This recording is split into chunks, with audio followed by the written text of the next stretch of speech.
Okay, game. Hello, magandang araw po sa akin lahat. Andito po tayo rin sa kusina ng Sisang. Ipapakita ko sa inyo at i-demonstrate ko sa inyo kung paano magpapapoy. Ito po ang procedure niyan. Una, hindi ka pwedeng magpapapoy kung walang kawali or wok ang tinatawag sa inyo. Saka, hindi mo rin pwedeng magpapoy kung walang apoy. Kaya ang gagawin natin, apoyan natin, tapos, lalagay po natin ito ng fuel. Para po tayo, fuel.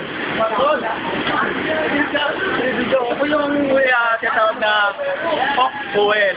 Lalagay po natin dito ngayon para magpapoy tayo.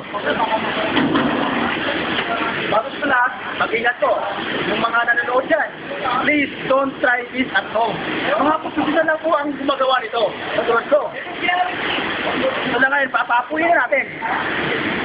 Watch out, guys. Like that. Yeah. Then, patayin mo yung gas dito. Tapos, lagyan natin ang tubig para makapag siya. That's it, mga kaibigan. Salamat po sa panonood.